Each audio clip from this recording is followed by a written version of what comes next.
مجھ سے یہ سوال کیا گیا تھا کہ بہت سی تہذیبوں میں ایسے ہوتا ہے کہ لوگ جب ملتے ہیں تو ہاتھ بڑھا دیتے ہیں۔ مثال کے طور پر آپ دیکھیے کہ ہمارے بر صغیر میں عام طور پر ہم عورتوں سے ہاتھ نہیں ملاتے، عورتیں بھی اس سے واقف ہوتی ہیں، مرد بھی عام طور پر ریکس لیک کریں گے یا ہاتھ اٹھا دیں گے اور بس مل لیں گے۔ میں جب ملیشیا گیا، شافعی نقطہ نظر کے لوگ ہیں زیادہ تر، تہذیبی لحاظ سے مذہبی، یعنی ہمارے ہاں تو تہذیب میں مذہب اس طرح نہیں رہا، تہذیبی لحاظ سے مذہبی۔ آپ کسی شاپنگ مال میں بھی چلے جائیے، عورتوں کی 20 جماعتیں ہو رہی ہوں گی، یعنی بے شمار لوگ نماز پڑھیں گے، سب کریں گے، لیکن کوئی تصور ہی نہیں ہے اس کا۔ آپ جیسے ہی ملیں گے عورت ہاتھ بڑھا دیں گے ہاتھ ملانے کے لیے۔ تو یہ ایک تہذیبی چیز ہے، کیونکہ اسلام نے کوئی روکا نہیں اس چیز سے۔ اسی طرح بعض جگہوں کے اوپر یہ تہذیبی روایت ہے، جیسے عربوں میں ہے، وہ ایک دوسرے سے ملتے ہیں نا تو بعض اوقات منہ سے منہ لگائے بغیر ایک طرح کا بوسہ لیتے ہیں۔ ہمارے حکمرانوں کو بھی اس کی مشق کرنی پڑتی ہے کہ کدھر سے لینا ہے، تو اس میں کوئی حرج کی بات ہے؟ تو میں نے کہا نہیں بھائی، یہ ایک کلچرل چیز ہوتی ہے۔ اسلام میں جس چیز کو منع کیا گیا ہے وہ بدکاری ہے، اس کے معاملے میں ہر شخص کو محتاط رہنا چاہیے۔ لوگ تو ایک بہانہ اور آسرا ڈھونڈتے ہیں،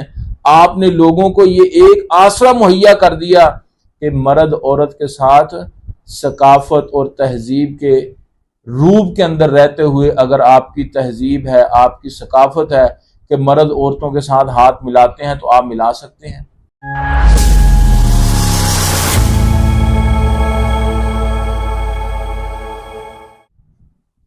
اعوذ باللہ من الشیطان الرجیم، بسم اللہ الرحمن الرحیم۔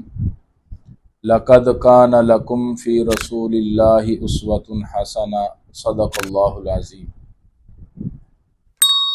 آج کے دور میں کچھ لوگ جو اپنے آپ کو مذہبی سکالر کہلانے والے، ان کا مطمع نظر، ان کا نظریہ مذہب سے اور ہمارے دین اسلام سے متصادم نظر آتا ہے۔ جیسا کہ ابھی ہم نے ایک ویڈیو بیان سنا جس میں اپنے آپ کو مذہبی اسکالر کہنے والے وہ اس بات کے اوپر لوگوں کو مطمئن کرنے کی کوشش کر رہے ہیں کہ تہذیب اور ثقافت کے اندر رہتے ہوئے غیر محرم کے ساتھ ہاتھ ملانے میں، مصافحہ کرنے میں کوئی حرج نہیں ہے۔ تو حضرات ناظرین، میں اس جگہ پہ یہ گزارش کرنا چاہوں گا کہ سب سے پہلی چیز ہمارے لیے دین اسلام ہے، اور دین اسلام نے ہمیں جو تہذیب ثقافت سکھائی ہے اسی کے اوپر عمل پیرا ہونا ہمارے لیے لازمی اور ضروری ہے۔ نبی اکرم صلی اللہ علیہ وسلم نے کبھی کسی غیر محرم عورت کے ساتھ ہاتھ نہیں ملایا، حالانکہ دین اسلام کا جو ایک بیعت والا عمل ہے اس میں نبی اکرم صلی اللہ علیہ وسلم مردوں کے ہاتھ کو اپنے ہاتھ میں لیا کرتے تھے، جس طرح صلح حدیبیہ کا واقعہ ہمارے سامنے ہے کہ سیدنا عثمان غنی رضی اللہ تعالیٰ عنہ کے بارے جس وقت یہ خبر مشہور ہو گئی کہ وہ شہید کر دیے گئے ہیں، تو نبی علیہ الصلوۃ والسلام نے اپنے صحابہ سے بیعت لی اور آپ نے اپنا ہاتھ جو ہے وہ آگے بڑھایا۔ صحابہ نے آپ کے ہاتھ کے اوپر ہاتھ رکھ کے بیعت کی کہ اللہ کے رسول صلی اللہ علیہ وسلم، ہم اس وقت تک اپنے گھروں میں واپس نہیں جائیں گے جس وقت تک سیدنا عثمان غنی کے خون کا ہم بدلہ نہیں لے لیں گے۔ اور نبی علیہ الصلوۃ والسلام نے اپنے صحابہ کے ہاتھوں کے اوپر پھر اپنا دوسرا ہاتھ رکھا، فرمایا میرے صحابہ اگر عثمان زندہ ہیں تو یہ عثمان کا ہاتھ ہے، تاکہ عثمان بھی اس بیعت میں شریک ہو جائے۔ اور اس بیعت کو بیعت رضوان کے نام سے قرآن مجید فرقان حمید نے ذکر کیا ہے۔ لقد رضی اللہ عن المؤمنین اذ یبایعونک تحت الشجرہ۔ تو یہ اسلام کا ایک بیعت والا عمل ہے، لیکن اس عمل کے اندر بھی مرد اور عورت کے لیے بیعت کا طریقہ مختلف ہے۔ نبی علیہ الصلوۃ والسلام کے پاس خواتین آتی، عورتیں آتی،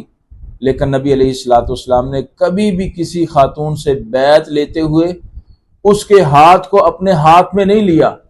بلکہ بخاری کے اندر سیدہ عائشہ صدیقہ رضی اللہ تعالی عنہا فرماتی ہیں کہ نبی علیہ الصلوۃ والسلام نے، بلکہ حضرت امی جان عائشہ صدیقہ رضی اللہ تعالی عنہ قسم اٹھا کے فرماتی ہیں، اللہ کی قسم بیعت لیتے ہوئے بھی رسول اللہ صلی اللہ علیہ وسلم کا ہاتھ مبارک بھی کبھی کسی غیر محرم عورت کے ہاتھ کو نہیں لگا۔ اور صحیح بخاری کے اندر 4891 نمبر یہ حدیث ہے۔ اور اسی طرح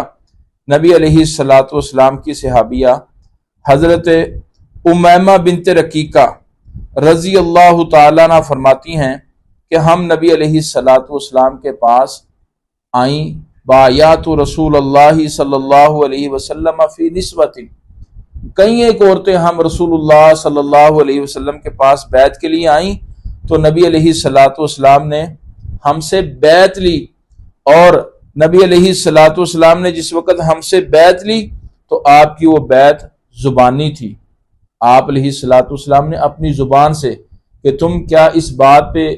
میرے ساتھ بیعت کرتی ہو کہ اللہ کے ساتھ شرک نہیں کرو گی، تم آج کے بعد زنا نہیں کرو گی، تم جھوٹ نہیں بولو گی، تم معروف میں میری اطاعت کرو گی؟ جی اللہ کے رسول، ہم آپ کے ساتھ اس بات پہ بیعت کرتی ہیں کہ آج کے بعد ان کاموں میں سے ہم کوئی کام نہیں کریں گے۔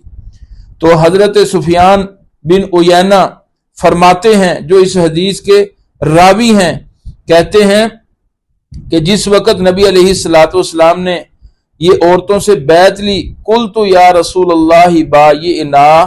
تو حضرت امیمہ بنت رقیقہ کہتی ہیں کہ میں نے کہا اللہ کے رسول ہم سے بیعت لو۔ ان کا کہنا، حضرت سفیان بن عیینہ کہتے ہیں قال سفیان تانی صافحنا، امیمہ بنت رقیقہ ان کی مراد یہ تھی کہ اللہ کے رسول ہم سے مصافحہ کیجئے،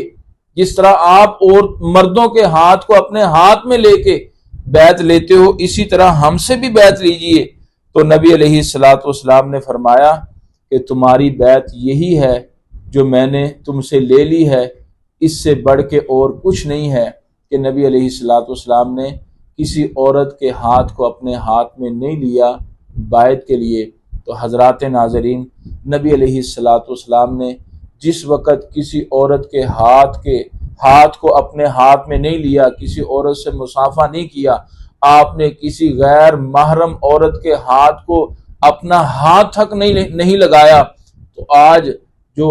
ہمارے لیے کس طرح یہ جائز ہو سکتا ہے کہ ہم لوگوں کو یہ فتوے دیں، لوگوں کو یہ مشورے دیں کہ تہذیب اس طرح ہے، تہذیب کے اندر رہتے ہوئے انسان مصافحہ کر سکتا ہے۔ تو حضرات ناظرین، میں اپنے غامدی صاحب سے یہ گزارش کروں گا کہ خدا را لوگ تو آج کے دور میں صرف سہارا ڈھونڈتے ہیں، بہانہ ڈھونڈتے ہیں غیر شرعی کاموں کو کرنے کے لیے، اور بالخصوص ایسے معاملات جو مرد و خواتین کے متعلقہ ہیں تو لوگ تو ایک بہانہ اور آسرا ڈھونڈتے ہیں۔ آپ نے لوگوں کو یہ ایک آسرا مہیا کر دیا کہ مرد عورت کے ساتھ ثقافت اور تہذیب کے روپ کے اندر رہتے ہوئے اگر آپ کی تہذیب ہے، آپ کی ثقافت ہے کہ مرد عورتوں کے ساتھ ہاتھ ملاتے ہیں تو آپ ملا سکتے ہیں۔ اگر اس تناظر میں بھی دیکھا جائے، کیا ہماری تہذیب، ہماری ثقافت، ہمارا دین وہ یہ ہے کہ ہم مرد عورتوں کے ساتھ ہاتھ ملائیں؟ ہماری تہذیب،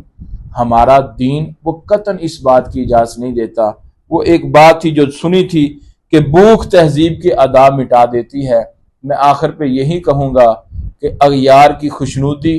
اس نے